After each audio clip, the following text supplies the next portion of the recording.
Halo guys, perkenalkan nama saya Wita Pratiwi Amrita, NIM 190254242070. Di sini saya akan menjelaskan sistem peredaran darah pada ikan. Ditonton terus ya guys, tetap semangat.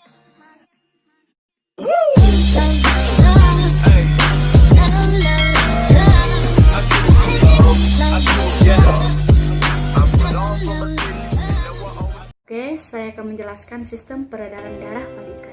Sistem peredaran darah pada ikan yang dimana bersifat tunggal.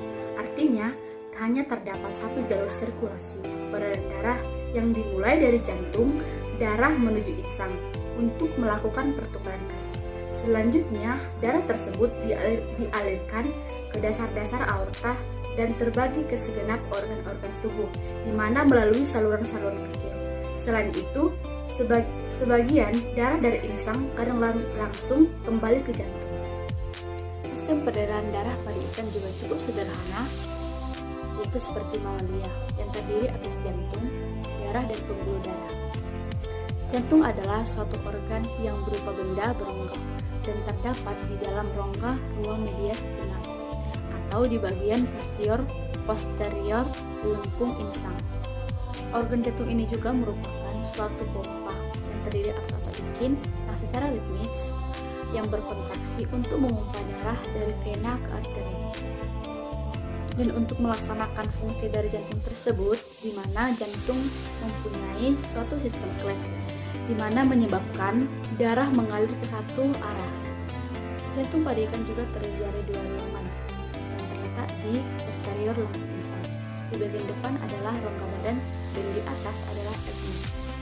Jantung pada ikan juga terdiri atas 4 ruang. Yang pertama yaitu sinus venosus, di mana sinus venosus ini merupakan ruang jantung pertama yang paling belakang, sebagai ruang penerimaan pertama darah dari seluruh tubuh. Dan yang kedua yaitu atrium, di mana atrium ini sebagai ruang jantung kedua dengan dinding lebih tebal dari sinus venosus dan mempunyai katup pada bagian depannya untuk menjaga agar darah yang sudah keluar dari ruangan tersebut tidak kembali lagi. Ruang ini juga berfungsi sebagai ruang penampungan atau tandem.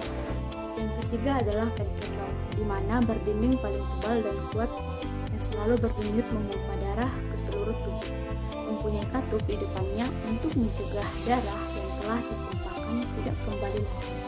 Dan yang keempat adalah bulbus arteriosus, di mana jantung keempat terletak di depan ventrikel pada ikan bintang dan teleostei.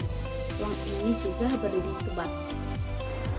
Selanjutnya ada juga peran dari peredaran darah pada ikan, di mana peredaran darah mempunyai peran penting terutama dalam pengangkutan oksigen yang dimana hasil respirasi, pengangkutan nutrien hasil proses pencernaan, dan pengangkutan dari sisa-sisa metabolisme yang selanjutnya dibuang, yaitu melalui insang, kulit, dan ginjal. Oleh karena itu, sistem sirkulasi erat berkaitan dengan proses, yaitu pernapasan, sekresi hormon dan reproduksi, pencernaan, dan osmoregulasi. Selanjutnya, fungsi dari darah, di mana fungsi utama darah yaitu untuk transportasi bahan materi yang dibutuhkan dari bagian tubuh atau yang tidak diperlukan dibawa ke organ pembuangan. Ada juga mekanisme sistem peredaran darah pada ikan yaitu sebagai berikut.